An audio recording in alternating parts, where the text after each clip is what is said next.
Assalamualaikum warahmatullahi wabarakatuh. Waalaikumsalam warahmatullahi wabarakatuh. Alhamdulillahirabbil alamin, teman-teman, kita bertemu lagi dalam mata kuliah Statistika Penelitian Pendidikan. Nah, sebelum kita mulai perkuliahannya, marilah kita berdoa terlebih dulu agar perkuliahan kita dapat berjalan lancar. Berdoa dimulai.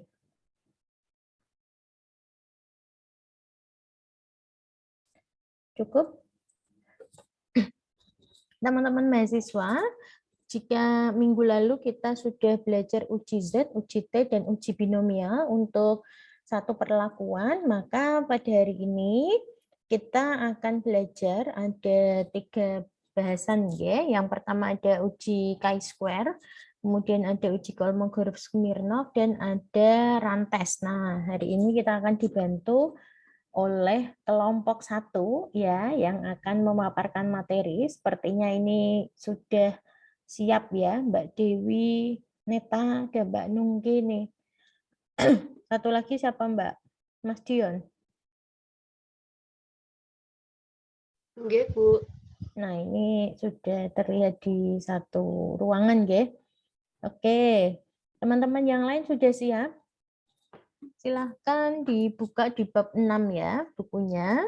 Kemudian siapkan juga, jangan lupa siapkan laptop dan juga perangkat yang lain yang kalian butuhkan. Nanti butuh Excel sama SPSS juga, jadi bisa dipersiapkan dulu. Kelompok 1 sudah siap? Sudah, Bu. Oke. Silahkan untuk share screen, sudah Ibu bukakan aksesnya, Mbak. Sebentar nggih, Bu, akan di-share screen Mas Dion. Oke.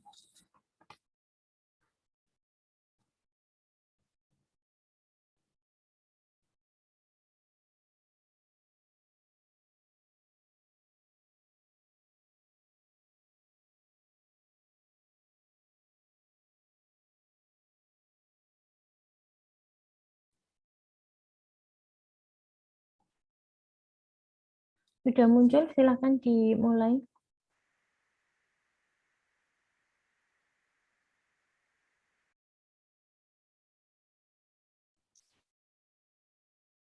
Silahkan dimulai, Mbak.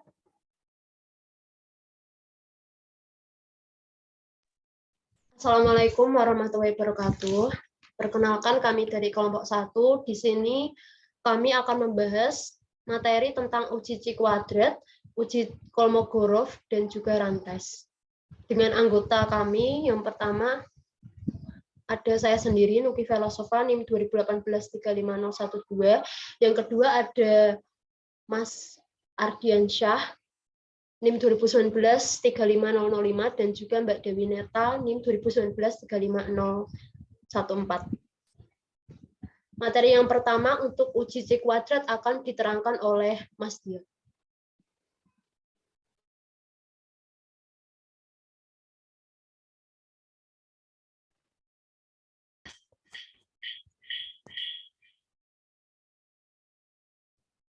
Yang pertama ada uji C kuadrat yang dilambangkan dengan X kuadrat. Teknik ini dikembangkan oleh Person pada tahun 1900. Uji C kuadrat untuk satu sampel digunakan untuk menguji apakah terdapat kesesuaian yang nyata antara banyaknya atau frekuensi objek yang diamati dengan banyaknya atau frekuensi yang diharapkan dalam tiap-tiap kategori. Banyaknya kategori bisa 2 atau lebih. Yang pertama, untuk rumus umum C kuadrat, X kuadrat sama dengan sigma Fij dikurangi Eij dikuadratkan dibagi dengan Eij. Keterangan Fij merupakan frekuensi pengamatan pada sel baris pertama dan kolom ke-J. Untuk Eij merupakan frekuensi harapan pada sel baris pertama dan kolom ke-J. Yang dimaksud frekuensi harapan adalah frekuensi teoritis yang diharapkan muncul pada keadaan yang hipotesis nolnya besar.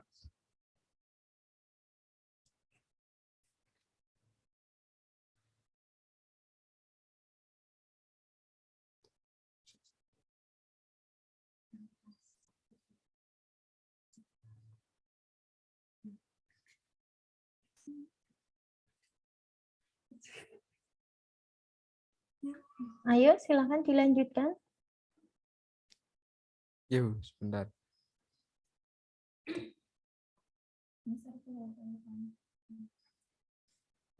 Untuk kedua, merupakan langkah-langkah dari uji C kuadrat. Yang pertama, merumuskan hipotesisnya. Yang kedua, menghitung besar frekuensi harapan. Yang ketiga, menentukan nilai X hitung kuadrat. Yang keempat, menentukan nilai X tabel kuadrat dengan bentuk X tabel kuadrat. Mohon maaf, Mas Dion, dibaca C square ya.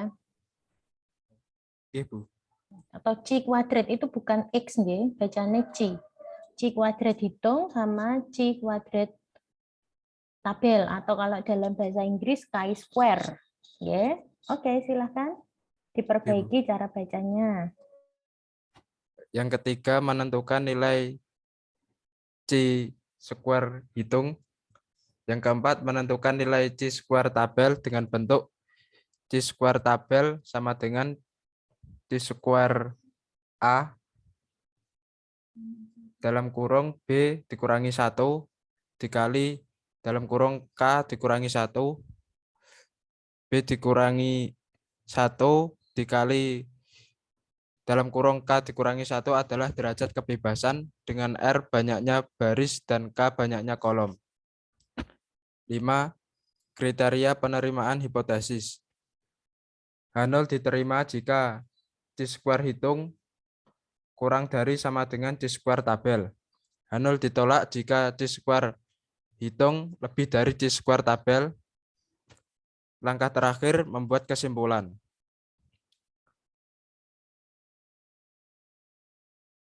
Contoh, banyak siswa yang berkunjung ke perpustakaan setiap hari selama seminggu adalah sebagai berikut. Pada hari Senin ada 127 mahasiswa, Selasa 112 mahasiswa, Rabu 121 mahasiswa, Kamis 109 mahasiswa, Jumat 132 mahasiswa, dan Sabtu 149 mahasiswa. Dengan menggunakan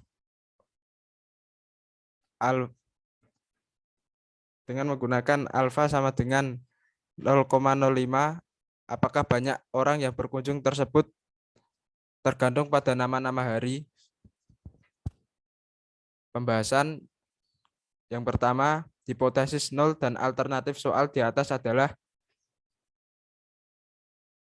H0 merupakan banyak orang yang berkunjung ke perpustakaan tersebut, tidak tergantung nama-nama hari. HA merupakan banyak orang yang berkunjung ke perpustakaan tersebut tergantung nama-nama hari. Yang kedua, menghitung frekuensi harapan. Dengan rumus EI sama dengan P dalam kurung E dikali N, dengan keterangan PE merupakan peluang kejadian dari E dan N merupakan banyaknya percobaan, sehingga frekuensi harapannya EI sama dengan 1/6 dijumlahkan mahasiswa dari Senin sampai Sabtu mendapatkan frekuensi harapannya 125.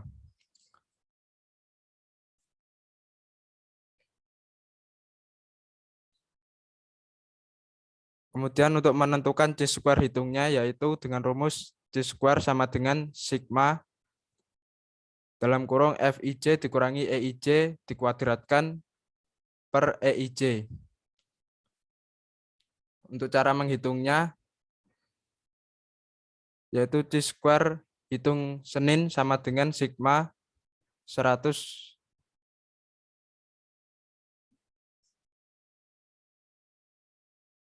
yaitu dengan cara mengurangi mahasiswa yang ada pada hari Senin dikurangi dengan frekuensi harapan, kemudian dikuadratkan dan dibagi dengan frekuensi harapannya. Mendapatkan 0,032. Sama seperti di atas, untuk menghitung chi-square selasanya juga sama dengan sigma mahasiswa hari Selasa dikurangi frekuensi harapan, kemudian dikuadratkan dibagi dengan frekuensi harapan, mendapatkan chi-square hitung Selasa 1,352. Untuk hari Rabu sampai Sabtu caranya sama, bisa teman-teman coba. Kemudian untuk total chi-square hitungnya mendapatkan 8,56 dengan menambahkan chi-square dari hari Senin sampai chi-square hari Sabtu. Kemudian untuk menentukan nilai chi-square tabel dengan bentuk Mohon maaf Mas Dion, Bu Ratri sebentar ya. Nah, teman-teman, karena di buku teman-teman itu masih kosong, ya, alangkah lebih baiknya kalian isi terlebih dulu ya. Kalau di buku Bu Ratri halaman 108, ya, yang ada materi mengenai chi-square ini. Apakah untuk pengisiannya teman-teman mengalami masalah? Screen-nya bisa dinaikkan dulu, Mas. Kita ke perhitungan yang tadi. Mulai dari perhitungan EI, Mas.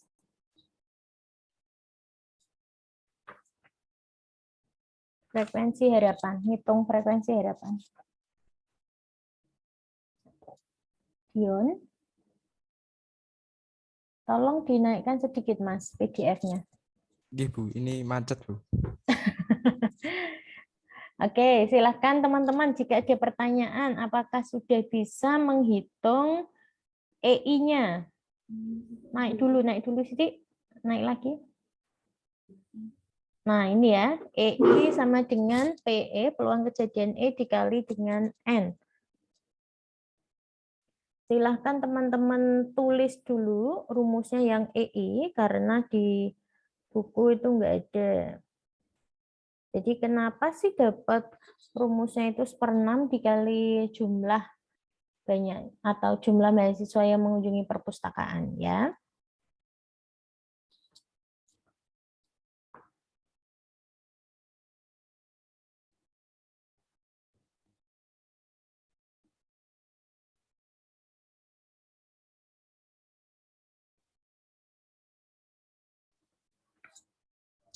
Oke. Bisa ya. Kemudian untuk perhitungan di bawahnya, ya, chi-square hitung di hari Senin, yaitu kita pakai rumus nih, sudah dituliskan oleh Mas Dion, sigma dari FIJ dikurangi EIJ dikuadratkan dibagi dengan EIJ. Nah, FIJ-nya kalian peroleh dari banyaknya pengunjung di hari Senin, ya, 127 kurangi 125 dikuadratkan dibagi 125. Begitu seterusnya sampai hari Sabtu ya. Oke. Ada masalah tidak atau sudah paham semuanya cara menyelesaikannya? Sementara belum, Bu. Sementara udah bisa ya. Oke. Nah, untuk perhitungan hasil dari chi-square hitung diperoleh 8,56. Itu diperoleh dari penjumlahan chi-square dari Senin tambah Selasa tambah Rabu dan seterusnya sampai Sabtu nggih, dapat 8,56. Bisa? Boleh dilanjutkan Mas Dion? Nggak ada yang ketinggalan?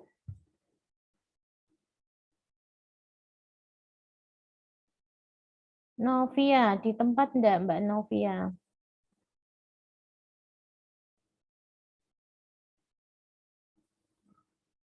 Oke. Silakan dilanjutkan Mas Dion. Bu. Kemudian untuk menentukan nilai chi-square tabel dengan bentuk chi-square tabel sama dengan chi-square alfa dikali B dikurangi 1 dikali K dikurangi 1 sama dengan C square alfanya tadi 0,05.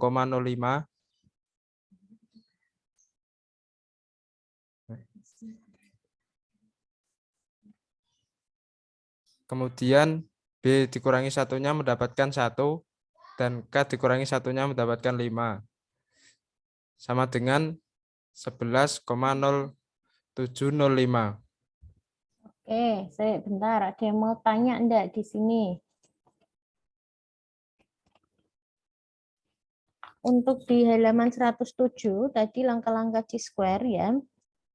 Jadi kan untuk menentukan nilai C-square tabel itu bentuknya C-square alfa B kurangi 1 dikali K kurangi 1 nggih. Di mana B itu banyaknya baris.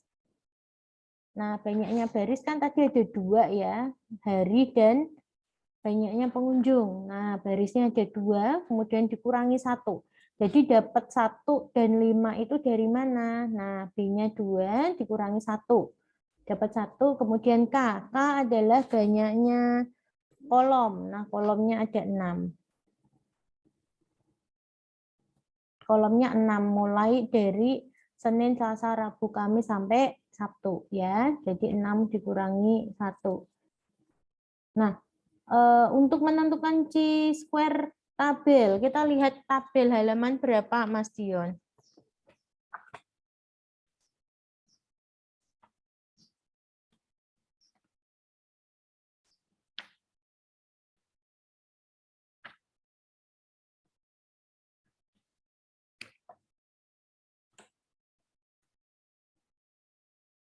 Untuk tabel C-square-nya halaman 222, lalu gimana caranya baca? Di situ kan ada alfa dan DK, derajat iya kebebasannya. DK-nya. Oke. Kalau alfanya itu kan yang atasnya itu, Ya, teman-teman bisa 0,05. lihat. Nah, kita lihat itu pada kolom ke-8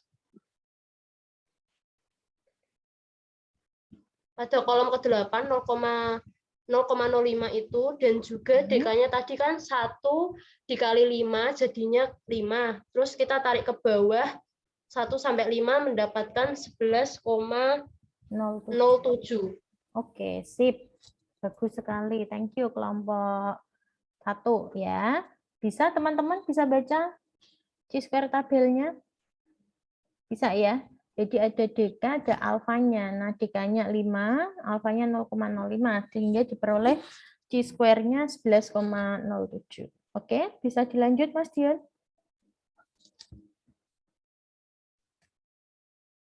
Kemudian untuk kriteria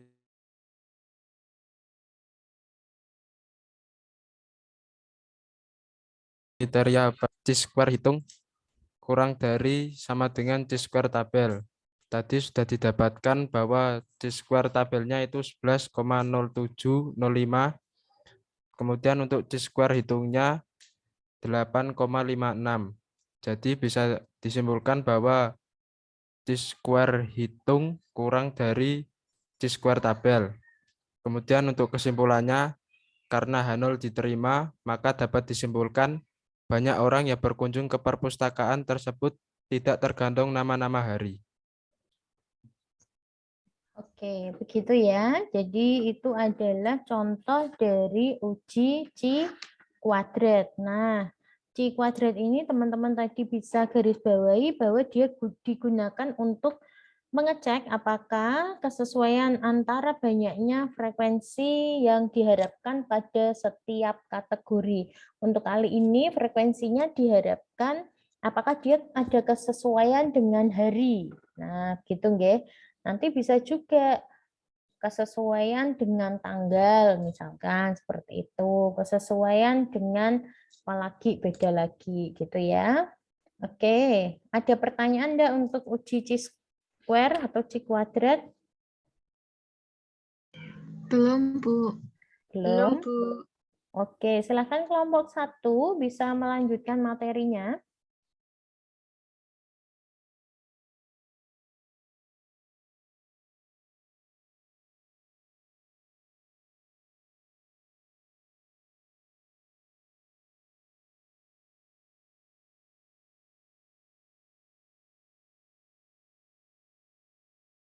Selanjutnya akan untuk uji Kolmogorov-Smirnov akan dijelaskan oleh Neta.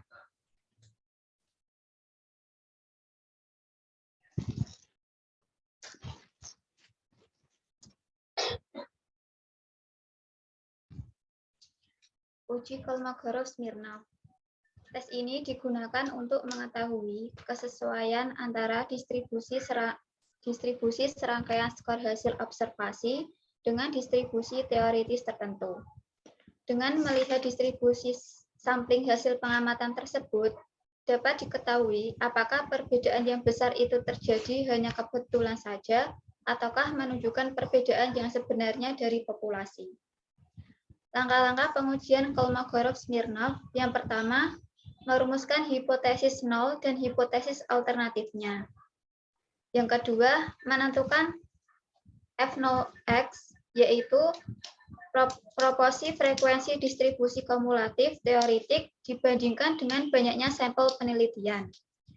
Yang ketiga, menentukan SNX, yaitu proporsi frekuensi distribusi kumulatif hasil observasi dibandingkan dengan banyaknya sampel penelitian. Yang keempat, menghitung besar simpangan atau deviasi terbesar dengan rumus D sama dengan nilai maksimum F0x min SNX.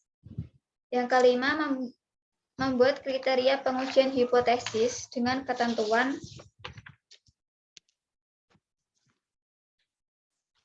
H0 diterima jika D kurang dari sama dengan D tabel. Maka H0 ditolak jika D kurang dari D tabel. Dengan D tabel sama dengan nilai krisis uji 1 sampel Kolmogorov-Smirnov. Yang keenam, membuat kesimpulan. Sekarang kita akan membahas contoh soal dari Kolmogorov-Smirnov. Seorang guru TK ingin mengetahui apakah ada perbedaan kesukaan siswanya terhadap buah-buahan. Untuk keperluan tersebut, disediakan 5 macam buah-buahan, yaitu 1 jeruk, 2 pisang, 3 apel, 4 mangga, dan 5 rambutan. Dari tabel, jenis buah yang disediakan 1 itu adalah pisang dengan banyak pilihan siswa 5. 1 adalah jeruk dengan banyak siswa pilihan ada 5. 2 adalah pisang dengan banyak pilihan siswa 1. 3 adalah buah apel dengan banyak pilihan siswa 9. 4 adalah mangga dengan jenis buah dengan banyak pilihan siswa 3. Dan 5 adalah rambutan banyak pilihan siswa 2. Dengan menggunakan taraf nyata 5%, tentukan apakah ada perbedaan kesukaan terhadap buah-buahan yang disediakan. Yang pertama, kita menentukan rumus hipotesis. Di sini H0 tidak terdapat perbedaan kesukaan terhadap buah-buahan yang disediakan dari siswa TK tersebut. Dan HA, terdapat perbedaan kesukaan terhadap buah-buahan yang disediakan dari siswa TK tersebut. Yang kedua, kita menentukan nilai F0x, nilai SNX, dan nilai F0x min SNX. Dari tabel ini, yang mengisar ya.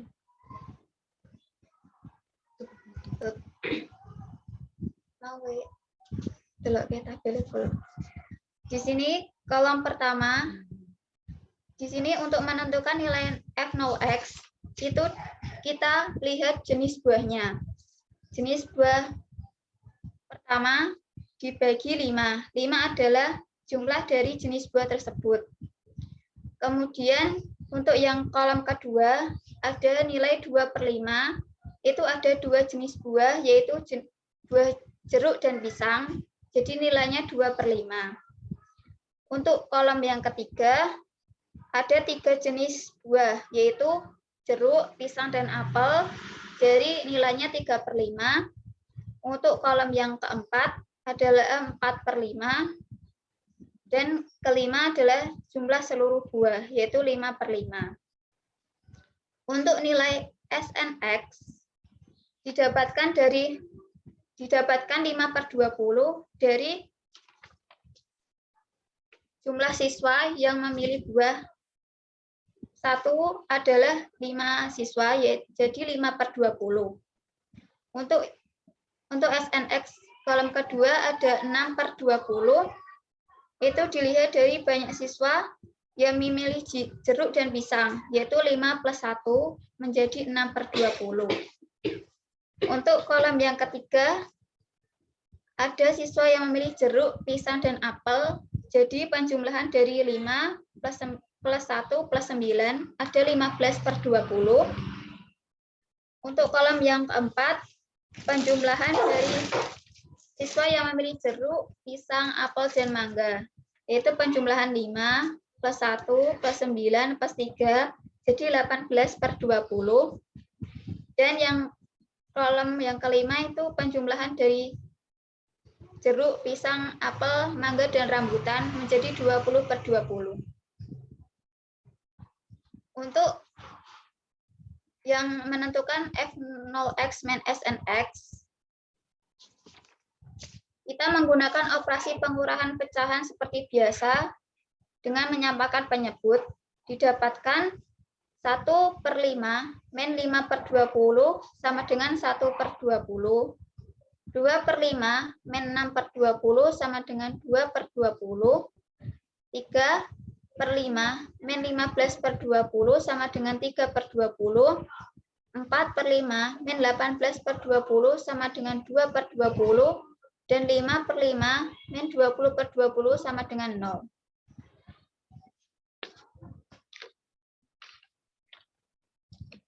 Dari hasil perhitungan diperoleh nilai D sama dengan 3/20.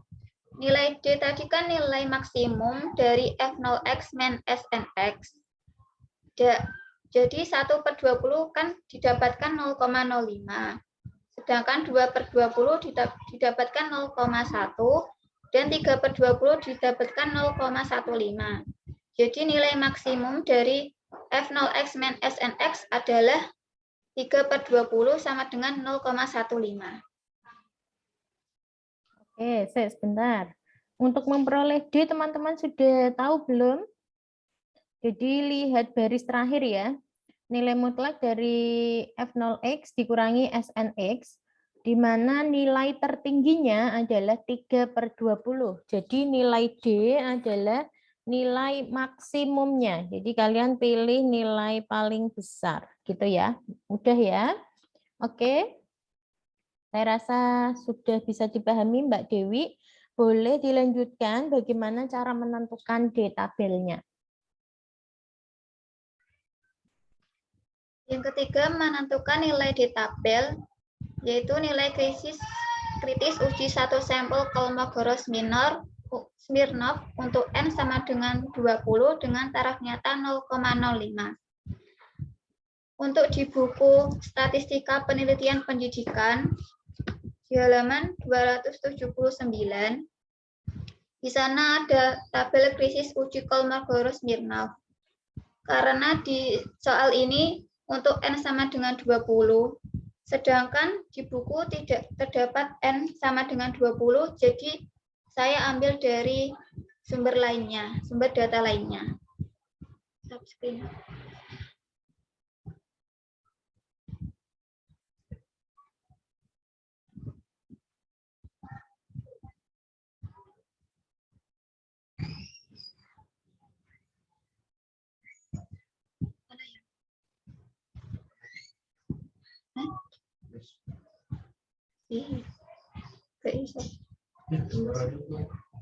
Ini sudah muncul, Mbak.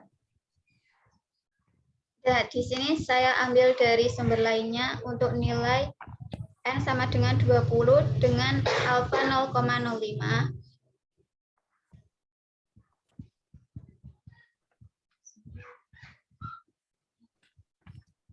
Yaitu didapatkan nilai 0,294.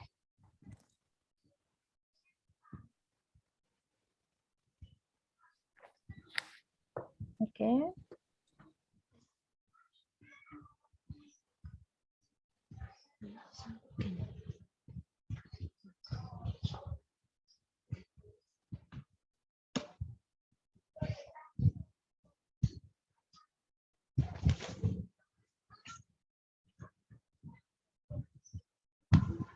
membuat kriteria pengujian hipotesis dengan ketentuan kriteria H0 jika D kurang dari sama dengan D tabel.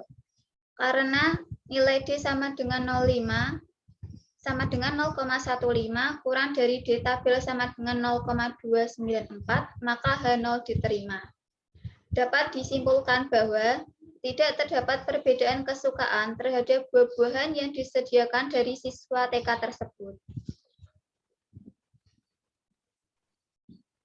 Oke, untuk sebentar ya Mbak Dewi ya. Untuk perhitungan secara manual, teman-teman ada yang mau ditanyakan tidak? Belum ada. Belum, Bu. Belum ada. Oke.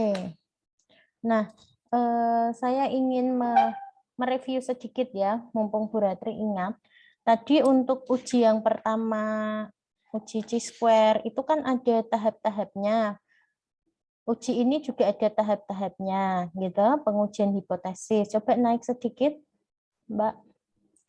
Di sini kan ada dimulai dari menentukan hipotesis, menentukan nilai F0x, dan seterusnya. Kemudian menentukan Chi-square tabel, gitu nggih.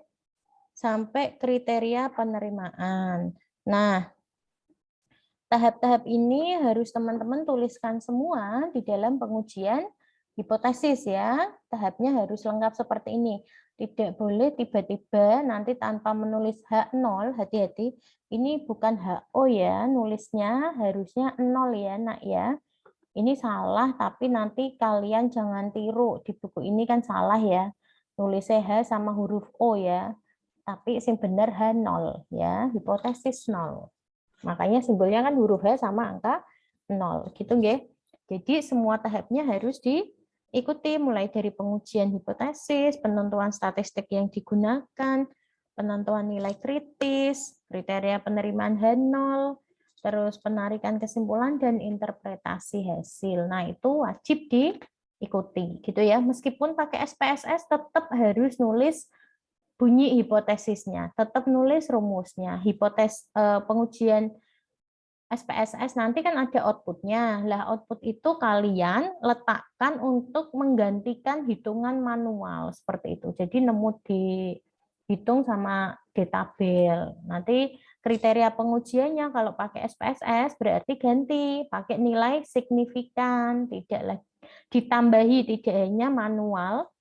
Kalau yang tadi kan Chi-square hitung dan Chi-square tabel. Kalau yang Kolmogorov pakainya dihitung dan ditabel. Jadi ditambah kriteria mengenai signifikansi. Oke, boleh dilanjut sayang.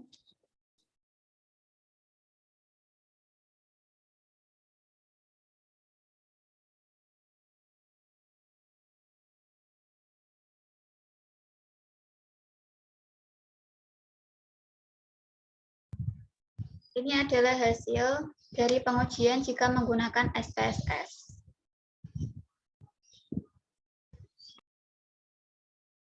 Gimana kalau kita bersama-sama praktek ya? Yo. Baik, berarti. Ini di stop dulu share screen-nya. Kita ke SPSS bersama-sama.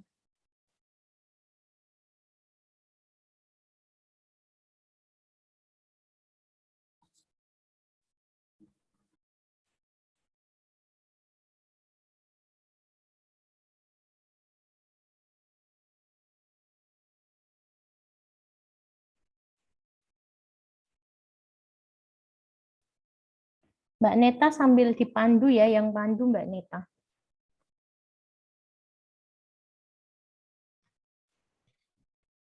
Sekarang kita masukkan data-data.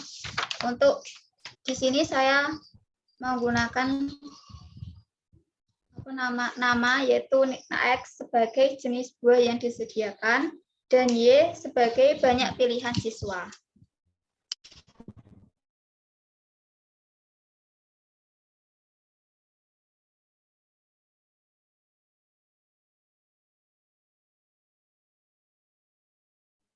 Oke, teman-teman sudah belum? Datanya bisa dimasukkan.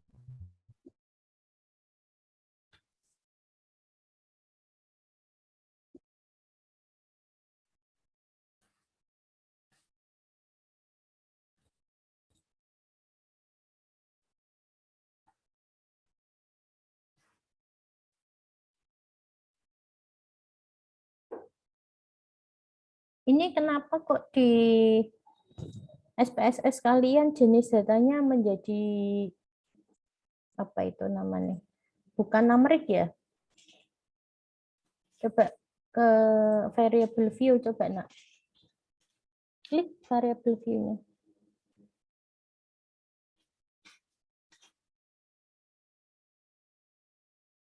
Oh, measurement-nya kalian itu. Oke, boleh lanjut. Teman-teman sudah belum ini nulisnya? Belum, Bu, sebentar. Mungkin X-nya bisa diganti, Mbak Neta. Jenis buah. Pakai underscore ya. Jangan X, nak. Di variable view. Nah, itu diganti. Jenis underscore buah. Jadi nggak bisa pakai spasi ya kalau di SPSS untuk pemberian nama variabel.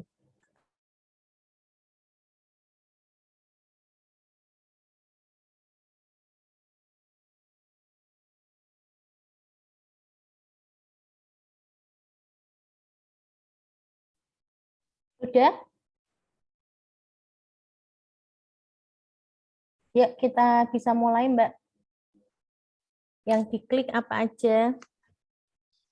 Yang pertama, kita ke analyze. Ya, teman-teman sambil nulis di bukunya ya. Klik analyze. Kemudian Ke deskriptif statistik.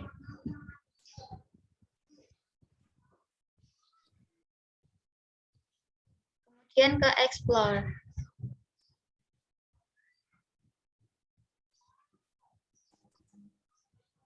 Di sini kita masukkan banyaknya pilihan siswa ke dependent list.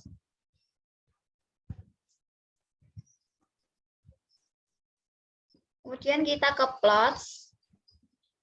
Di sini saya sudah checklist normality plots with text. Kemudian kita continue dan oke.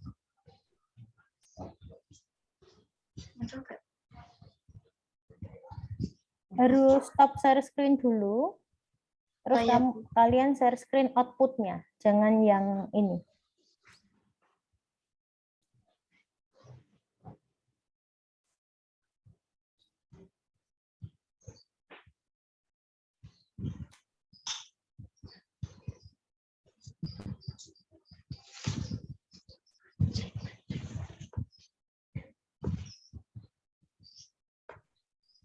Oke, silakan Mbak dibaca.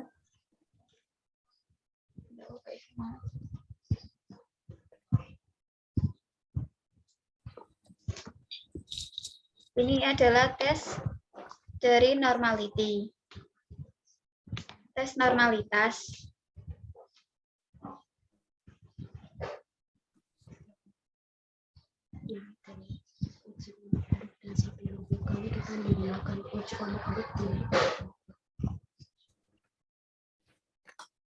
Ayo, dibaca hasilnya.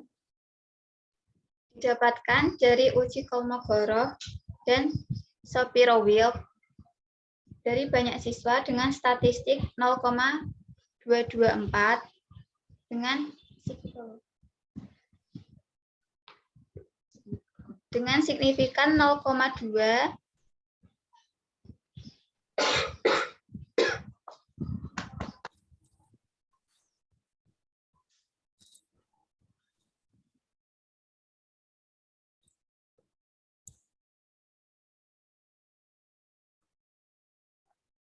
Syarat H0 diterima jika nilai sig itu lebih dari 0,05. Di sini kan didapatkan nilai sig adalah 0,2. Jadi untuk uji Kolmogorov ini disimpulkan bahwa H0 diterima.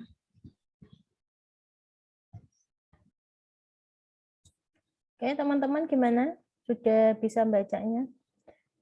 Coba lihatkan PDF-nya kalian tadi, no. Kalian sudah buat belum yang urutan pengujian tetapi dibantu dengan SPSS?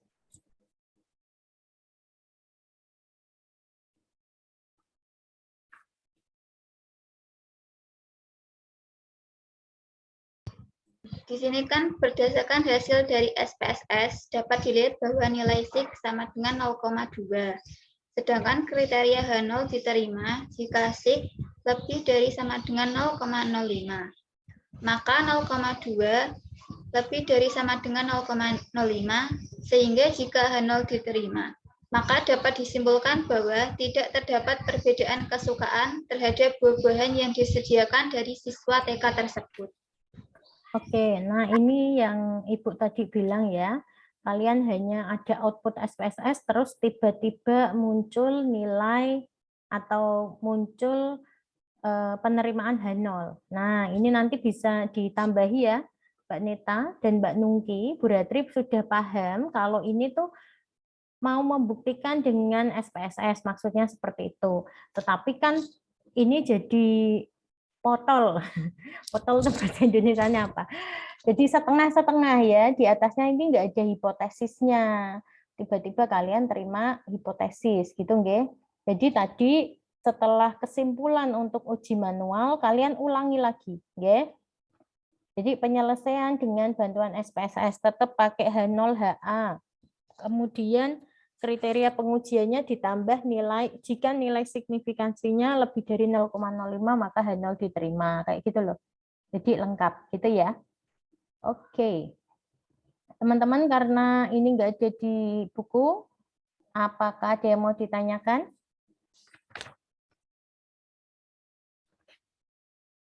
Belum? Oke, boleh lanjut saya rasa. Kelompok 1. Untuk materi selanjutnya adalah materi rantes yang akan disampaikan oleh Mbak Nungki.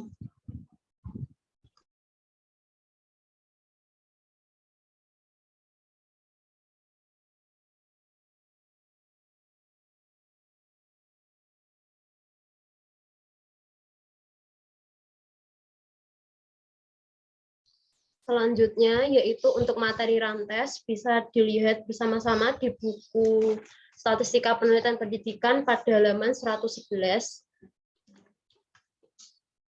Jika ingin mengetahui apakah data yang digunakan dalam penelitian merupakan sampel acak atau bukan, maka gunakan rantes atau dikenal dengan nama uji runtun. Pengujian dilakukan dengan cara mengukur keacakan populasi yang didasarkan pada sampel yang merupakan hasil pengamatan. Data hasil pengamatan yang digunakan dalam uji runtun dapat berupa data kualitatif maupun kuantitatif. Pengamatan dilakukan berdasarkan banyaknya RAN dalam suatu penelitian. RAN merupakan urutan lambang yang sama. Lambang yang sama dan berdampingan akan dikelompokkan menjadi satu kelompok. Uji runtun ini membagi menjadi dua kelompok. Misalnya laki-laki perempuan, ya tidak, bagus cacat, di atas rata-rata, di bawah rata-rata, di atas median, di bawah median, dan lain-lain. Sehingga hasil pengamatan berubah menjadi dua lambang. N1 banyaknya lambang yang lebih sedikit, dan N2 adalah banyaknya lambang yang lebih besar.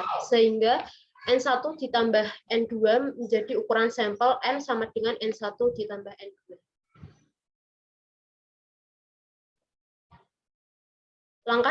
Langkah-langkah dalam uji RAN, yang pertama yaitu kita merumuskan hipotesisnya, yaitu H0 jika data berasal dari sampel acak, dan H1 jika data bukan sampel acak. Yang kedua, kita menghitung banyaknya runtun R, yaitu banyaknya terjadi perubahan tanda. Yang ketiga, untuk nilai N1 dan N2 kurang dari sama dengan 20, dilanjutkan dengan mencari nilai R tabel atau uji RAN. Yang keempat yaitu untuk nilai N1 dan atau N2 lebih dari 20, dilanjutkan dengan menghitung nilai Z tabel. Jadi jika nilai N1 dan N2-nya kurang dari 20, kita mencarinya memakai R tabel. Tapi kalau jika N1 dan N2-nya lebih dari 20, menghitungnya yaitu dengan Z tabel. Di mana rumus dari Z hitung sama dengan R dikurangi kurung buka 2N1N2 dibagi N1N2 ditambah 1 per akar dari 2N1N2 kurung buka 2N1N2 dikurangi N1 dikurangi N2 dibagi N1 ditambah N2 kuadrat kurung buka N1 ditambah N2 dikurangi 1. Yang kelima adalah kriteria penerimaan hipotesis. H0 diterima jika R1 tabel kurang dari sama dengan R kurang dari sama dengan R2 tabel, atau negatif Z tabel. Negatif Z tabel itu alfa per 2 kurang dari sama dengan Z hitung kurang dari sama dengan Z tabel. H0 ditolak jika R kurang dari R1 tabel atau R lebih dari R2 tabel. Dan Z hitung kurang dari negatif Z tabel atau Z hitung lebih dari Z tabel. Dan yang terakhir adalah membuat kesimpulan. Kita lihat pada contoh yang pertama, yaitu pada contoh 6.7.1. Dalam suatu barisan siswa, pria dilambangkan dengan P, wanita dilambangkan dengan W, yang akan masuk kelas di suatu sekolah terjadi barisan berikut. Lakukan uji runtun, apakah barisan tersebut terjadi secara acak atau tidak. Gunakan taraf nyata 5%. Yang pertama kita merumuskan hipotesisnya, yaitu H0 dan H1, di mana H0 merupakan barisan tersebut bersifat acak, dan H1-nya yaitu barisan tersebut bersifat tidak acak. Yang kedua, yaitu kita menghitung banyaknya runtun R. Runtun R sendiri itu merupakan urutan lambang yang sama. Lambang yang sama dan berdampingan akan dikelompokkan menjadi satu kelompok. Nah, bisa dilihat itu PP itu range yang pertama. Maksudnya menjadi satu kelompok. Jadi itu merupakan runtun yang pertama. Dan yang kedua yaitu ada WWW merupakan runtun R yang kedua, dan P runtun R yang ketiga sampai mendapatkan runtun R sama dengan 13. Atau misalkan data dibuat dalam bentuk tabel seperti berikut. Kita kelompokkan data, tandanya, dan juga range-nya. Range itu tadi runtun R. Mohon maaf, Mbak Nungki, Ibu potong ya. Teman-teman kelompok lain, nanti kalau membuat materi atau membuat kayak karya ilmiah apapun ya, kalau mau buat tabel tuh tabelnya jangan terputus seperti ini, ya. Nah, nanti kan bacanya kan pusing itu nggih. Jadi harus di satu halaman, mending di enter sekalian. Tapi ini udah terlanjur enggak apa-apa ya.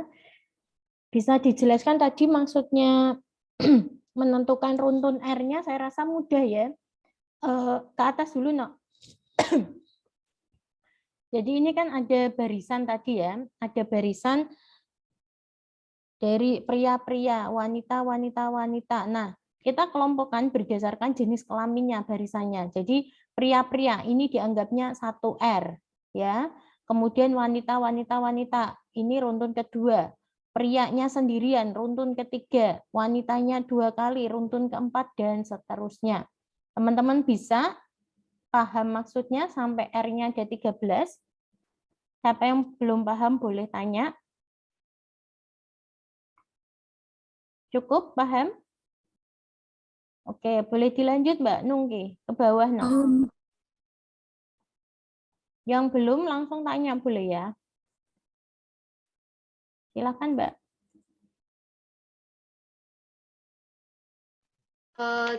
Jika menggunakan tabel, misalkan datanya tadi itu dimasukkan barisan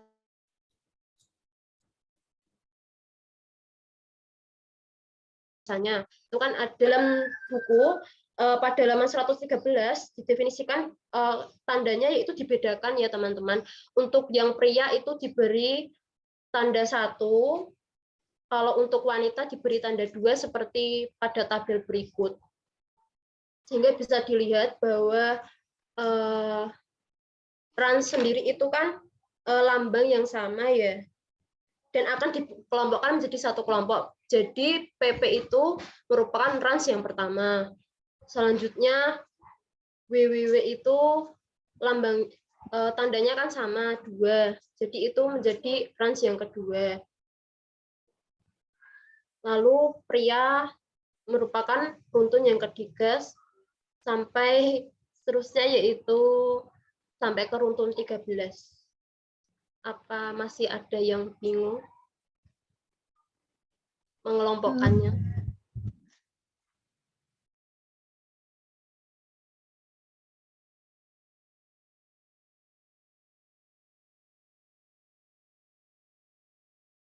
Boleh lanjut, Nak? Keterangannya yaitu 1 sama dengan pria atau P, 2 merupakan wanita atau W. Lalu lanjut untuk yang ketiga mencari nilai R tabel ujiran. N1-nya itu merupakan dari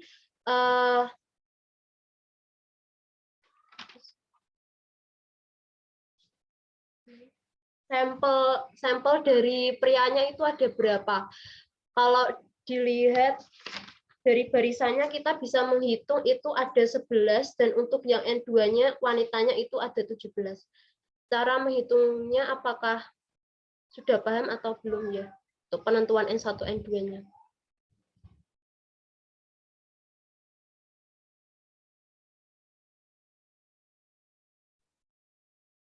Teman-teman, silahkan bertanya jika belum paham. Diulangi lagi, Mbak Nungki. Sekali lagi, Mbak. N1 itu apa, Mbak Nungki? N1 itu jumlah sampelnya yang dari pria, dan N2-nya itu jumlah sampelnya yang dari wanita. Bisa dihitung dari barisan yang terdapat pada contoh soal tersebut. Didapatkan bahwa jumlah barisan untuk yang pria itu ada 11 dan yang wanita itu ada 17. Oke, bisa ya. P-nya dihitung ada sebanyak 11. W-nya ada sebanyak 17, dihitung manual, ya. Oke, lanjut, Nak. Nah, kita kan ketahui nih, nilai N1 dan N2-nya itu kan kurang dari sama dengan 20, jadi kita menggunakan rumusnya yaitu menggunakan R tabel. Nah, sehingga dari tabel diperoleh R1 sama dengan 9 dan R2 sama dengan 20. Kita lihat bersama-sama yaitu pada halaman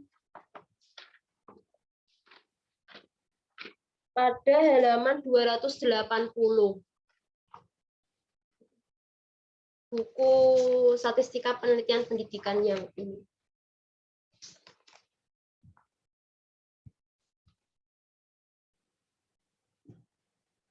Untuk pembacaannya, R1 itu merupakan nilai kritis bawah dan R2 itu merupakan nilai kritis atas. Dilihat bahwa N1 dan N2-nya itu kan 11 dan 17. Kita lihat N1-nya 17 dan N2-nya N1-nya 11, N2-nya 17 didapatkan nilai kritis bawahnya yaitu 9. Apakah teman-teman bisa membacanya? Cara membacanya maksudnya.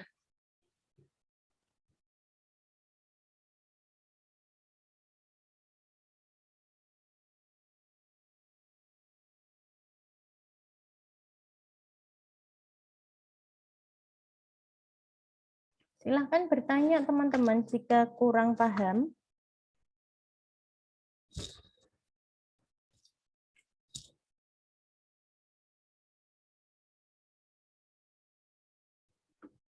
Tera, ada di tempat enggak? Mbak Syera? Mbak Ifada, sudah bisa atau belum?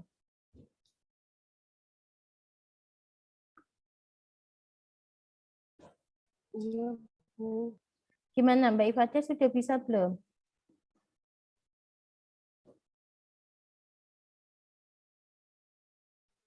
Oke, bisa.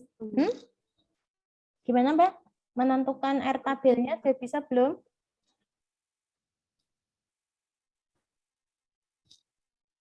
Oh iya.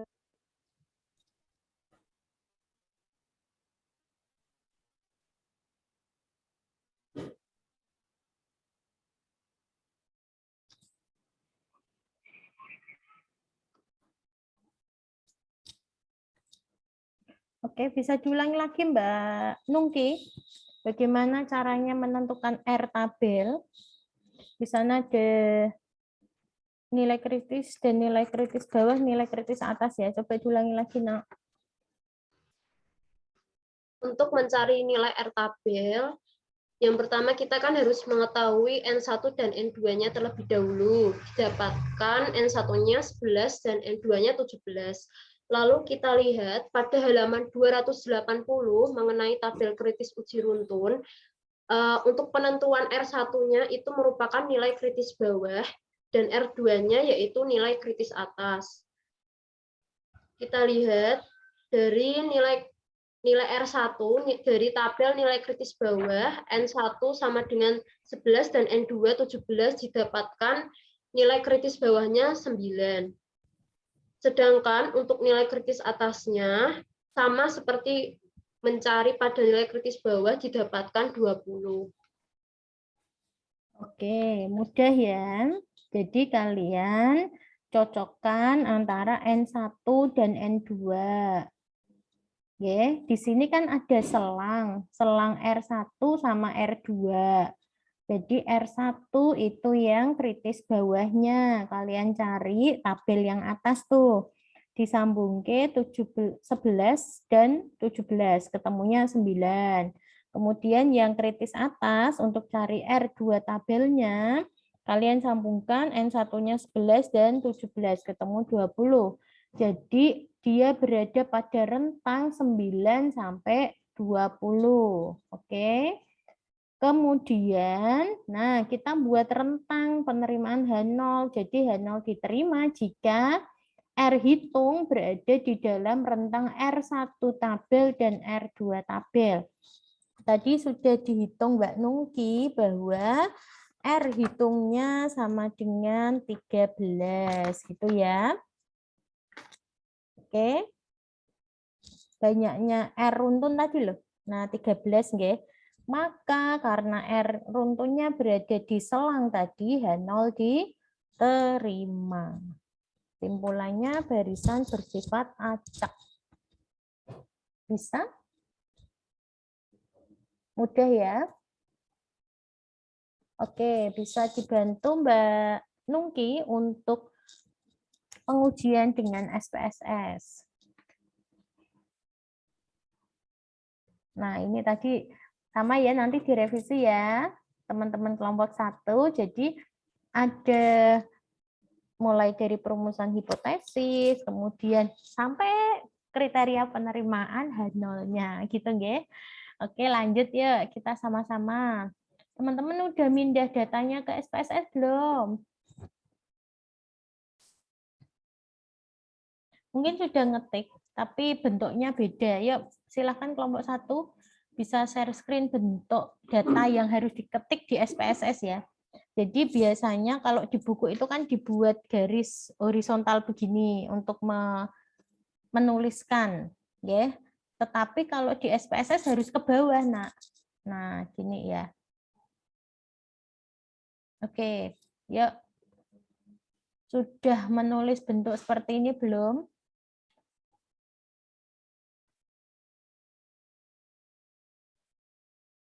Ini ditanya pada diem, ini pada ngantuk. Sudah atau belum? Ayo. Sudah, Bu. Sudah. Ya, semuanya diikuti. Silahkan dipandu kelompok 1. Yang pertama kita memasukkan dulu datanya. Kan tadi sudah di sini kan pada halaman 113 didefinisikan pada satu itu tanda satu itu untuk pria dan tanda yang kedua itu untuk wanita. Nah, di situ kita masukkan dari soalnya pada barisan PPWWW itu loh teman-teman. Nah, itu dimasukkan. Kalau pria itu kan tandanya satu, kan PP berarti satu-satu. Terus WWW kan berarti dua-dua-dua, seperti itu dimasukkan. Datanya itu harus seperti itu urutannya, nggak boleh dirubah-rubah. Oke, baik. Kalian sudah label belum? Coba ke variabel view. Nah, oke, ini kalian manual.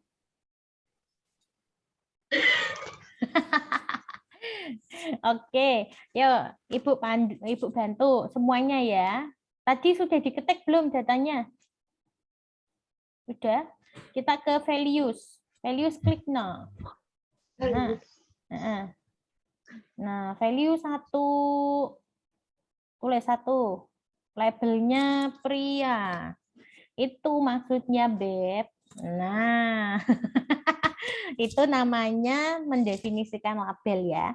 Terus value 2. Nah, labelnya wanita. Nah, add. Terus oke. Kan hanya 2. Terus labelmu itu hapus ke samping. Oke, teman-teman sudah?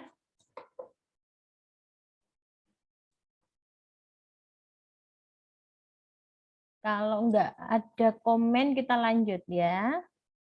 Silakan, Nak.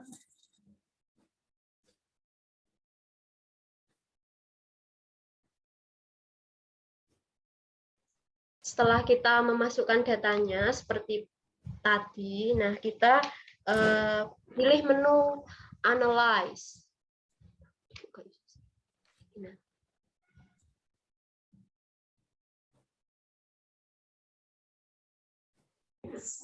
Mbak Nungki, mohon maaf, boleh diulangi yang di variabel view. Tadi soalnya nge-lag, Mbak. Silakan Mbak Nungki tadi. Kamu ngisi apa tadi di sini? Bisa diulangi lagi. Kita isi di kolom values. Nah, ini di apa sih? Itu kan ada kayak titik 3 ini. Nah, itu diklik.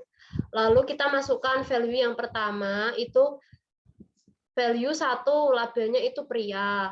Lalu kita oke. Lalu yang sudah ada di remove dulu aja, biar teman-temannya bisa ngikutin. Itu kamu klik di enggak, kamu klik di situ tadi benar, klik. Nah, satunya klik di remove. Semua di remove. Nah, diulangi lagi coba.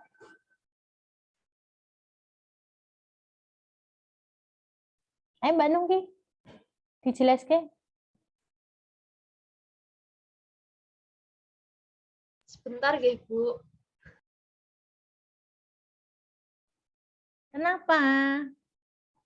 Ayo sama Bu Ratri. Tadi yang tanya siapa? Ya, value-nya diisi 1. Ya, kita value-nya diisi 1, labelnya itu pria. Kita add seperti ini. Nah, udah. Lalu kita masukkan lagi labelnya, value-nya 2.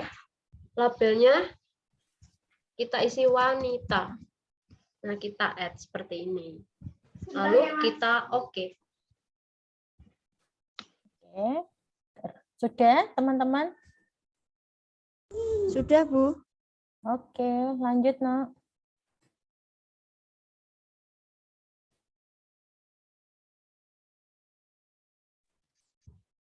Mbak Nungki, bisa lanjut, analyze. Untuk kemudian kita ke analyze. Sebentar, Bu.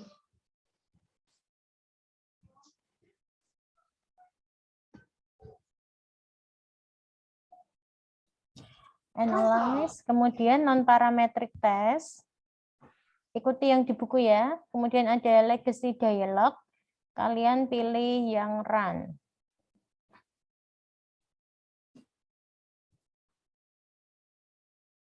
Oke. Terus, sudah belum nih kelompok ini? Kenapa kok macet? Yang pertama, analyze. Itu kok gak bisa tuh?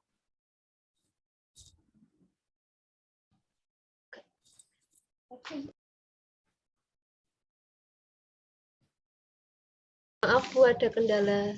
Biar saya stop screen. Oke, Bentar. saya bantu ya, berarti yang share screen.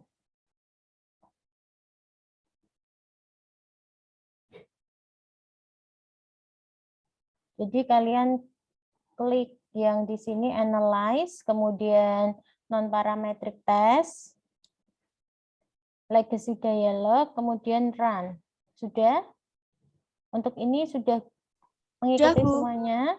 Kemudian yang dimasukkan adalah jenis data yang tadi ya, yang terakhir di contoh 671 ya. Kemudian pastikan di sini medianya dicentang, lalu di oke.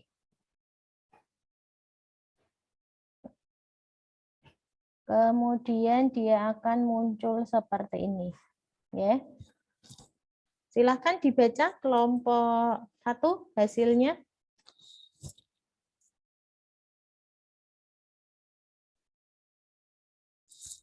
Masih mute Mbak Nu? Dilihat. Ya. Kita lihat bersama ya teman-teman. Untuk di situ diketahui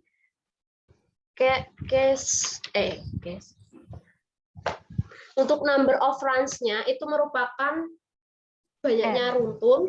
Oke, ini R ya. Lalu ya itu R. Hmm. Untuk total case-nya itu merupakan banyaknya datanya tadi. Ada 28 buah. Oke. Lalu untuk menentukan uji runs-nya yaitu kita lihat dari assign seek to toilet itu nilainya adalah bentar, sebelum ke sana, kalau mau manual, oke, ini R tabelnya wis dihitung, oke, 11, ini tadi R1 tabel ya. Kok R1?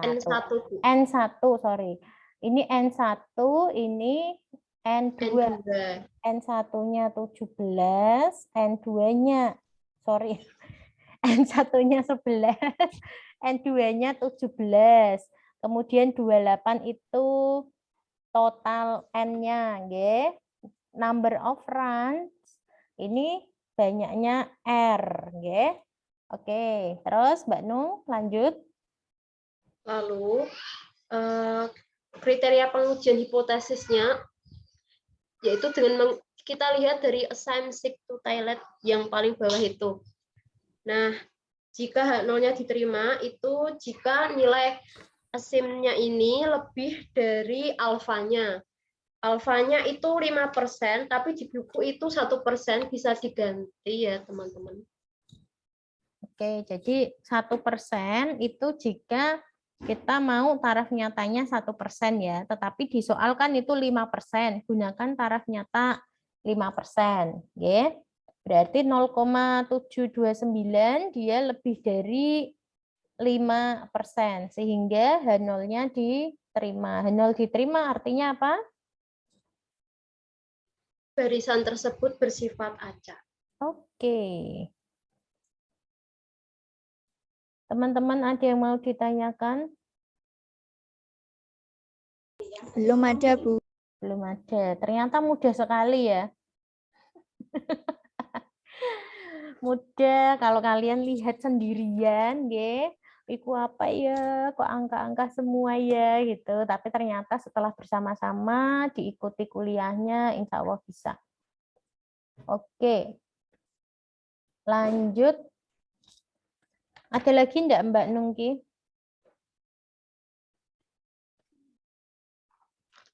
Ada, Bu. Di sini saya bahas sampai kalau yang di buku itu sampai 116. Oke, silakan.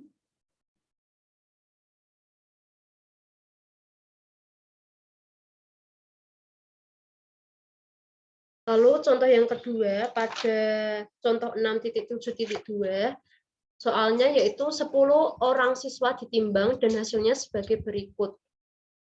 32, 37, 42, 39, 44, 36, 39, 38, 30, 35. Dari data tersebut ujilah apakah sebaran berat badan siswa tersebut merupakan sampel acak. Nah, yang pertama kita akan menguji berdasarkan nilai rata-ratanya dari data tersebut. Kita peroleh jumlah dari semua data dibagi dengan jumlah sampelnya, yaitu mendapatkan 37,2. Nilai di atas rata-rata kita beri tanda ke 1, dan nilai di bawah rata-rata tanda ke 2. Lalu kita merumuskan hipotesisnya. Untuk di buku itu kan masih kosong, jadi kita isi bersama-sama. Untuk yang pertama H0-nya tadi kita isi berat badannya bersifat acak dan H1-nya berat badan tidak bersifat acak. Oke, sebentar. Mengapa ya, misalkan nih, kita belum tahu penyelesaiannya Mbak Nungki, baru tahu soalnya. Kenapa kok kamu pilihnya nanti ini rantes? Nah, teman-teman nanti akan ada banyak sekali uji nggih. Jadi di soal, di masalah itu kalian tidak akan diberitahu bahwa gunakan rumus rantes, gunakan Kolmogorov-Smirnov, gunakan chi-square, gunakan uji T, uji Z, itu enggak ada. Jadi dirimu harus bisa mengidentifikasi, oh dengan kasus seperti ini saya akan menggunakan jenis uji hipotesis ini, gitu ya. Biasanya teman-teman kesulitannya di situ. Masih ingat dulu kuliah statistika inferensial ya, kasus ini itu pakai uji yang mana? Nah, harus benar-benar menguasai beda-bedanya ya. Jadi dari definisinya dulu, kemudian kalian bawa ke contoh soal. Oke, ini pura-puranya kita nggak tahu, ya. Kita lihat contohnya. Ada 10 orang. Nah, kalau datanya itu sangat kecil, dapat dipastikan dia non-parametrik. Tadi sudah dibahas, ada rantes, ada Kolmogorov-Smirnov. Dia itu untuk data-data yang cenderung kecil, ya, untuk non-parametrik. Nah, di sini dia disebutkan bahwa apakah merupakan sampel acak. Nah, di sini kalian baca definisi rantes tadi. Rantes gunanya untuk apa? Untuk mengukur keacakan populasi. Kalian nanti bikin catatan-catatan gitu nggih. Rantes gunanya apa? Ini Kolmogorov gunanya apa? Jadi tahu kapan sih saya harus pakai ini gitu nggih. Lah lihat di soal ini Nak. Dari data tersebut ujilah apakah sebaran berat badan siswa tersebut merupakan sampel acak. Nah, kata kuncinya di situ. Merupakan sampel acak. Berarti kalian diminta untuk menguji menggunakan Kolmogorov, menggunakan rantes gitu ya. Bisa dipahami? Oke. Boleh dilanjut Mbak Nungki. Mohon maaf Ibu potong ya. Lanjut Nak. Yang tadi sampai R-nya ya. Iya. Lanjut untuk menghitung banyaknya runtun R, kita buat dalam bentuk tabel. Untuk tadi kan dari soal sudah diketahui bahwa nilai di atas rata-rata kita beri tanda ke 1 dan nilai di bawah rata-rata tanda ke 2. Nah, nilai rata-ratanya itu adalah 37,2.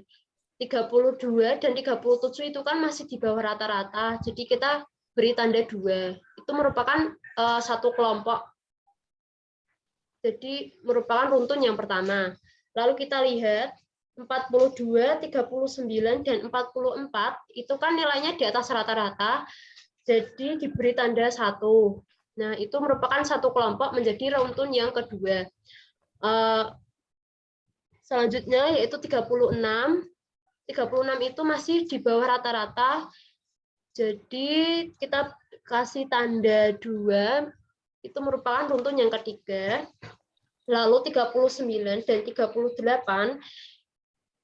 merupakan nilai di atas rata-rata, kita beri tanda pertama.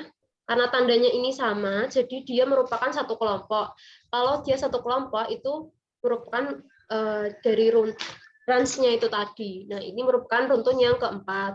Lalu ada 30 dan 35, tandanya yaitu 2 dan 2, jadi ini runtun yang kelima. Jadi jumlah runtunnya itu ada 5, di mana keterangannya 1 merupakan nilai di atas rata-rata dan 2 merupakan nilai di bawah rata. Apakah ada yang masih bingung?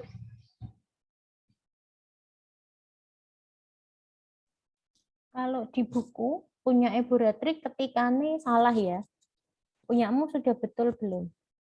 Coba naik sedikit no, Mbak Nungki. PDF-mu. Kamu nggak nulis ya? Yang 37, 32, 37 itu 1. Nggak nulis. Di bawah, ke bawah lagi sayang. Enggak, kamu pakai tabel ya. Enggak apa-apa ya. Bisa ya nak ya? Itu pakai tabel. Oke, yang lain bisa menentukan R-nya? Yang belum bisa, jangan malu-malu, boleh tanya.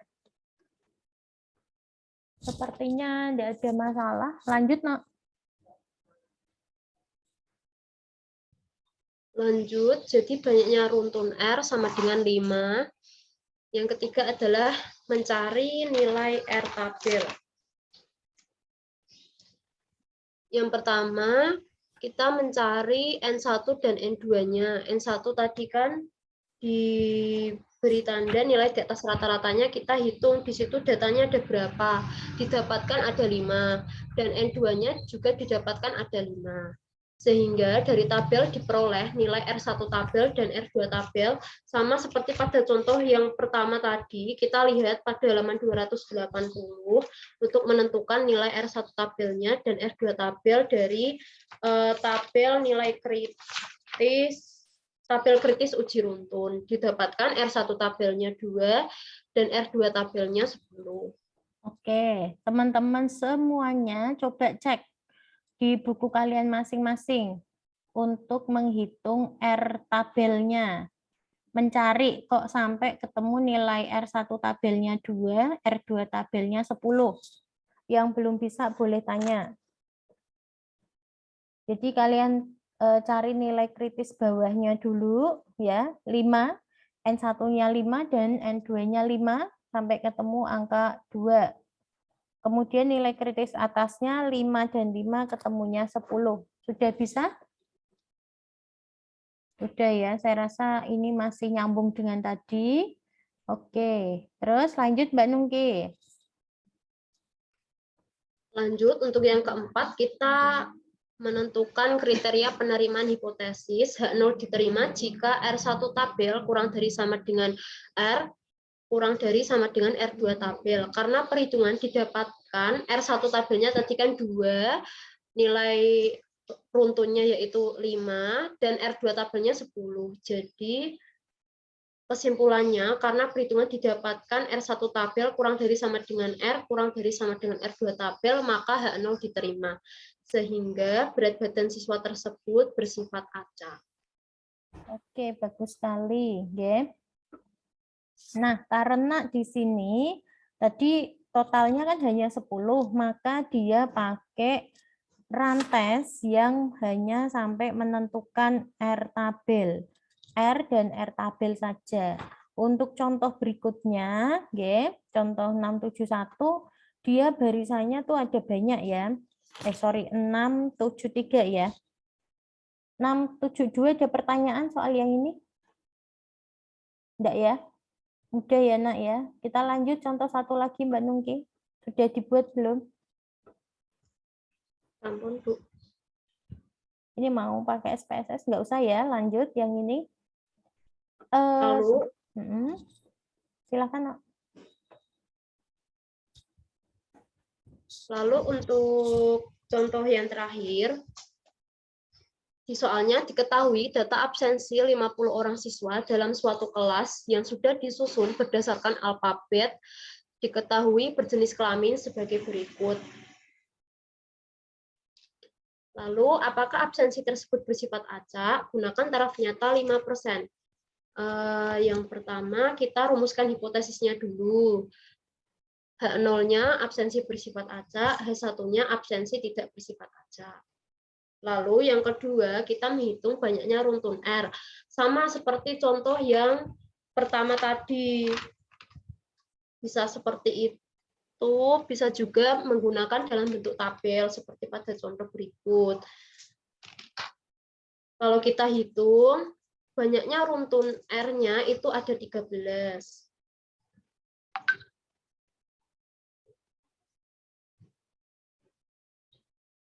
Dengan keterangan, 1 dilambangkan untuk wanita atau W, dan 2 dilambangkan untuk pria atau P, dengan N1-nya. N1 itu tuh jumlah sampelnya dari wanita itu sendiri itu ada 22, dan N2-nya juga didapatkan 28. Lalu, apakah dari sini ada pertanyaan apa belum?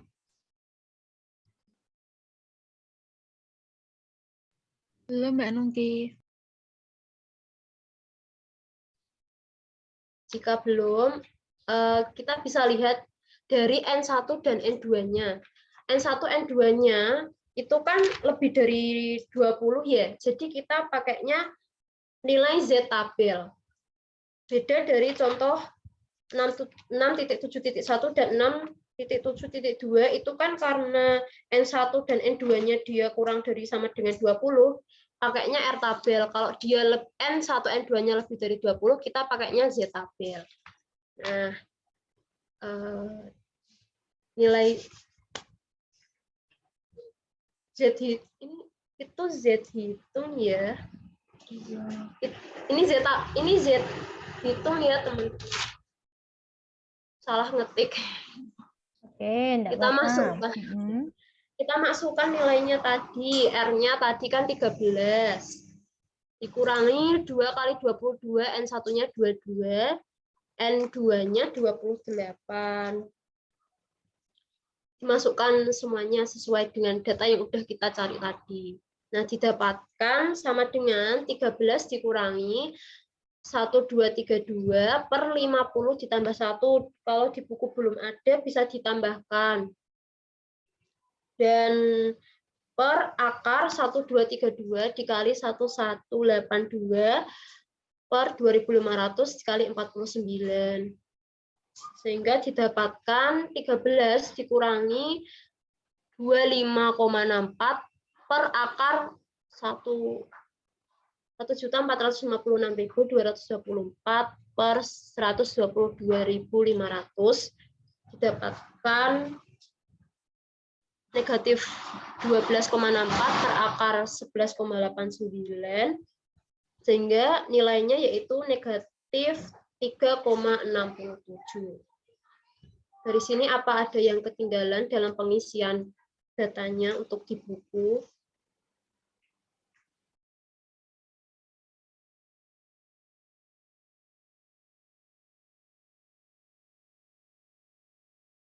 Mungkin masih proses, Nak. Kamu siapkan untuk Z tabelnya.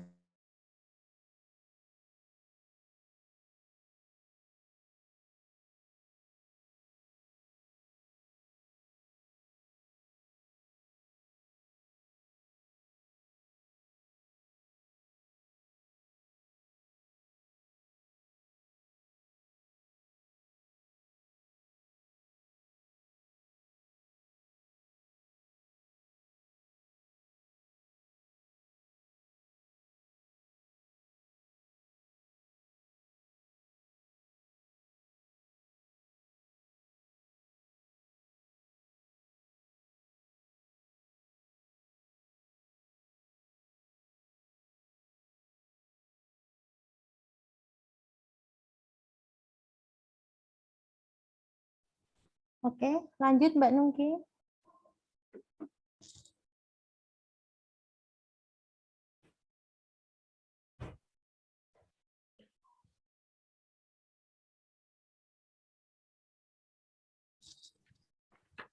Selanjutnya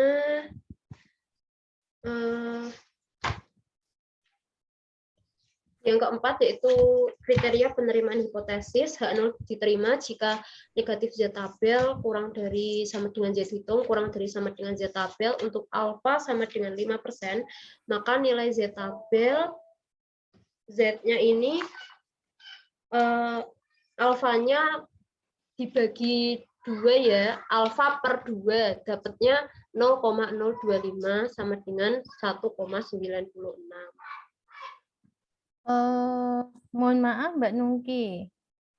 Ibu nggak yakin nih kamu dapat 1,96 dari mana? Kriteria Z tabel.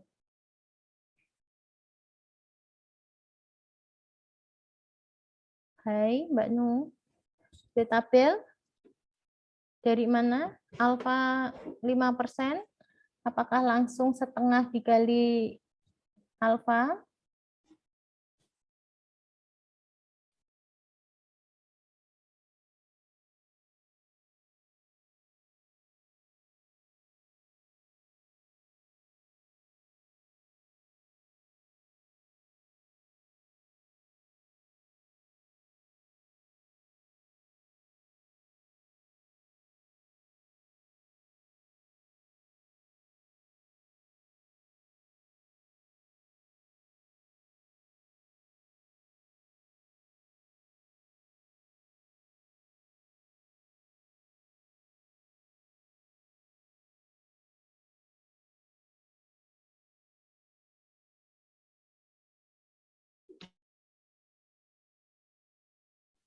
Halo Mbak Nungki.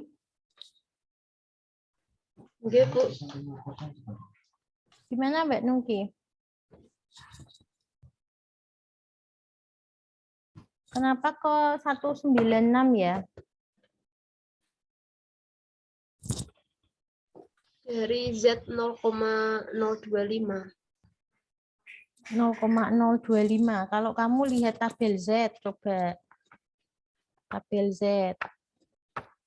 Tabel Z itu tabel apa sih? Tabel normalitas ya.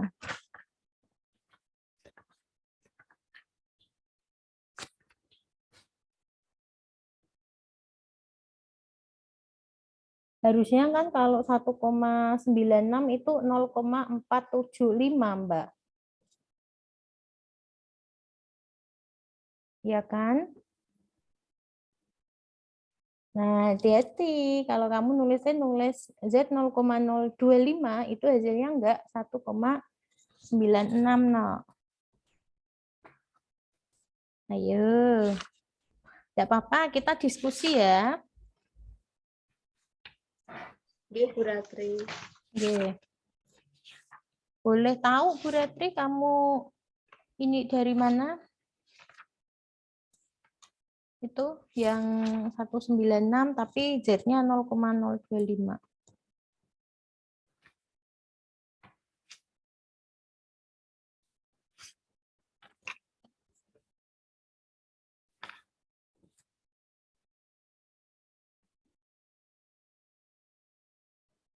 Di situ tolong diperbaiki nanti ya, teman-teman ya. Z 0,475, bukan 0,025. Mbak Nungki nih, PDF-nya bisa ditulisin enggak? Nggak bisa. Tidak bisa, Bu.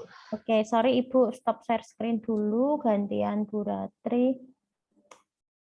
Ini ya, jadi nulisnya tadi Z-nya itu kenapa kok dapat 0,75 itu dari 0,5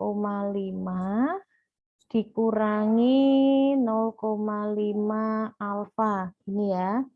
Jadi sama dengan Z 0,5 dikurangi 0,5 dikali alfanya 0,05. Ini ya. Nah, berarti kan Z 0,5 dikurangi 0,025. Gini loh Mbak Nungki ya. Kamu ada yang terputus tadi sama dengan Z 0,475. Gini Bebek. Oke. Gini ya harusnya ya. Teman-teman boleh diperbaiki. Nanti kalau satu pihak, ini kan dua pihak, ya toh? Uji dua pihak karena dia sama dengan toh tadi absensi bersifat acak. Kalau dua pihak kan lebih dari atau kurang dari, nanti ngitung Z-nya beda lagi. Kalau Z 0,05 itu 164. Tapi kalau untuk Z tabel tadi ya, untuk Z 0,475 dia dapatnya 196. Ya, ini jika alfanya 5% untuk dua pihak. Dieling-eling. Nek Z tabel untuk satu pihak 5%, itu dia 1,64. Ya, kita pakai yang 196.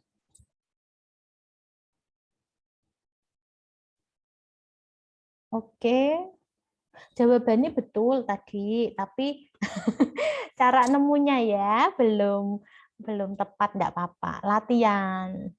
Inilah pentingnya kamu nyari tahu sendiri.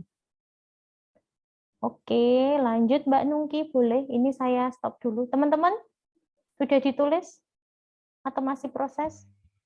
Sudah, Bu. Sudah, Bu. Oke. Boleh, Kak, Mbak, dilanjut Mbak Nungki.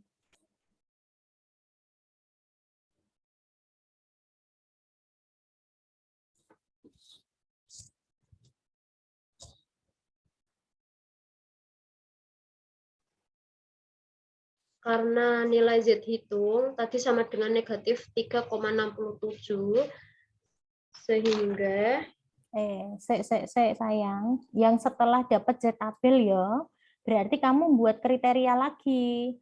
H0 diterima jika negatif 1,96 kurang dari sama dengan Z hitung kurang dari sama dengan Z tabel. Yang untuk bukumu halaman terakhir tuh loh, belum Mbok tulis ya. Barulah ke karena Z hitung, gitu nggih. Nanti ditambah ya kalau revisi ya, teman-teman kelompok 1 ya. Oke, lanjut. Karena Z hitung. Karena nilai Z hitung sama dengan negatif 3,67, nilai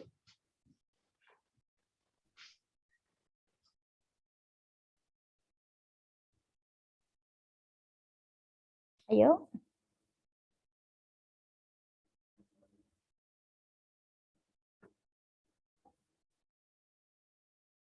Mbak Nungki. Karena nilai Z hitung. oh ya. Karena nilai Z hitungnya negatif 3,67 kurang dari negatif dari Z tabelnya negatif 1,95 atau Z hitung kurang dari negatif Z tabel, maka H0 ditolak. Kan tadi untuk syarat H0 diterima itu jika negatif Z tabel kurang dari sama dengan Z hitung kurang dari sama dengan Z tabel. Tapi di situ nilai Z hitungnya malah kurang dari Z tabel, jadi H0-nya ditolak. Sehingga disimpulkan absensinya bersifat tidak acak. Seperti itu. Oke, terima kasih kelompok 1. Ada yang mau ditanyakan enggak? Nah, untuk simpulan, kamu nggak perlu tulis lagi ya. Nilai didapatkan dan seterusnya itu nggak usah. Langsung simpulannya absensi bersifat tidak acak. Gitu aja. Karena di kriteria penerimaan H0 sudah dituliskan, Mbak. Gitu nggih. Jadi mengulang-ulang nanti. Oke, teman-teman, ada yang mau ditanyakan enggak? Sudah bisa semua? Bisa ya. Nah, ini kelompok 1 mengawali dengan sangat baik meskipun ada beberapa yang salah ketik gitu nggih, tapi enggak masalah. Ini sudah diawali oleh Mbak Nungki, Mbak Neta, dan Mas Dion dengan sangat baik. Ibu harapkan teman-teman kelompok berikutnya juga bisa melakukan hal yang sama. Nanti kalian siapkan, nggih. Pelajari dulu, buka tabelnya halaman berapa, itu sudah kalian siapkan. SPSS-nya seperti apa. Mohon maaf, ini Ibu tidak tayangkan atau sudah Ibu cut. Nanti kalian bisa praktek sendiri SPSS-nya. Coba lihatkan ke bawah, Mbak Nungki. Ini langsung aja ya, nanti teman-teman bisa praktek ke bawah, Mbak Nungki. Oke, Bu. Sebentar.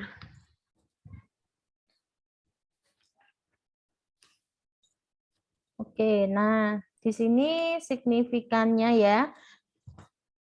Signya itu 0, nilainya 0. 0 kurang dari 0,05. Jika nilai sig kurang dari 0,05, H0 ditolak. Artinya absensi bersifat tidak acak. Jadi gampang banget kalau mau pakai SPSS. Kemudian jika mau bertanya, Bu, nanti saya pakai SPSS atau manual perhitungannya, terserah teman-teman mahasiswa di dalam menyelesaikan soal. Nah, kita ke latihan yuk. Dibuka latihan. Kelompok 1 ada latihan? Memberikan latihan? Atau pakai latihan? Di buku. Latihan di buku. Halaman berapa, Say? Halaman 118 sampai 119. 118 sampai 119, nomor 789 ya.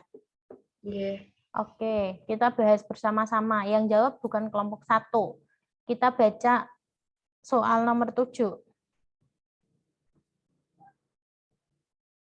Oke, lihat soal nomor 7. Dia pakai jenis yang mana ujinya? Ujiran. Ujiran. Kenapa?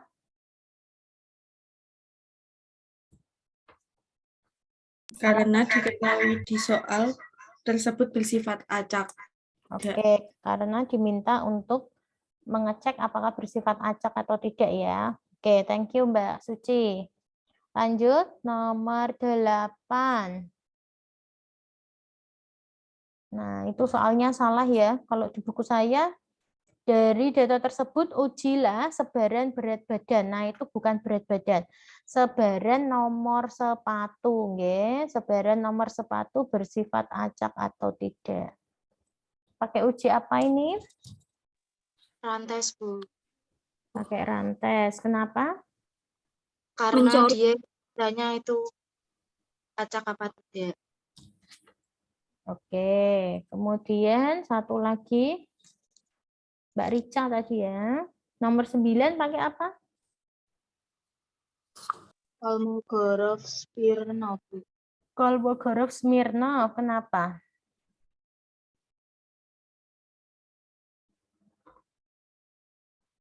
Halo? Karena yang di situ diketahui jenis gambar yang disediakan dan banyaknya pilihan siswa. Dan yang dicari itu kesesuaian antara distribusi serangkaian skor hasil. Oke, karena yang dicari itu apakah terdapat perbedaan kesukaan terhadap gambar yang disediakan.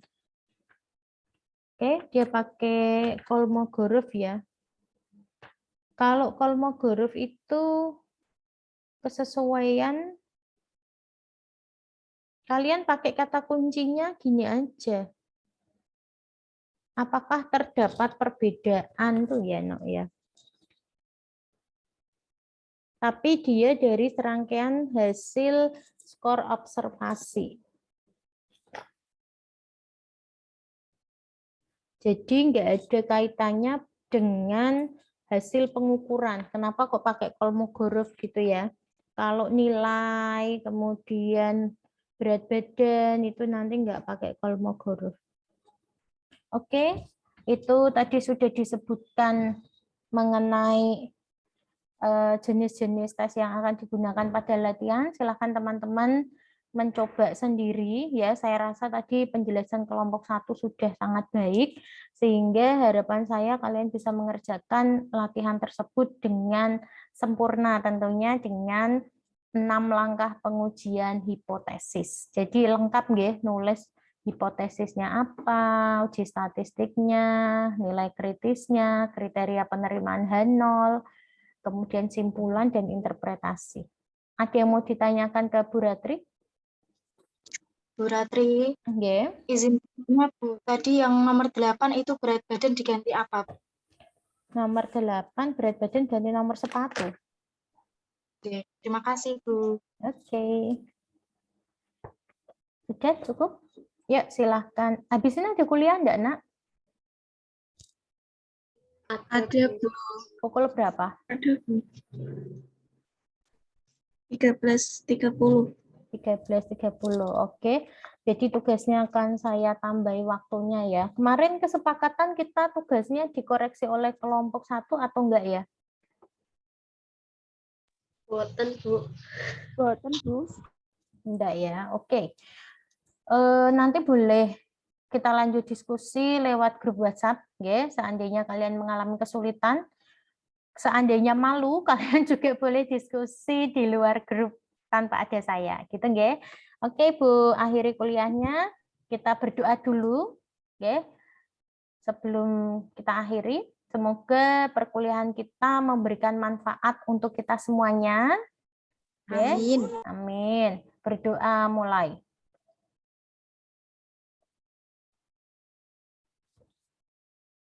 Ibu akhiri, Ibu mohon maaf jika di dalam penyampaian saya ada kesalahan maupun kekurangan. Ya. Terima kasih untuk kelompok 1 dan teman-teman mahasiswa yang sudah mengikuti perkuliahan dengan sangat baik pada hari ini. Semoga teman-teman selalu dalam keadaan sehat walafiat, ya. Tetap kuat meskipun ada 3 latihan soal, gitu ya. See you, bye-bye. Jangan lupa makan siang. Wassalamualaikum warahmatullahi wabarakatuh. Waalaikumsalam. Terima kasih, Bu Ratri. Sama-sama. Terima kasih, Bu.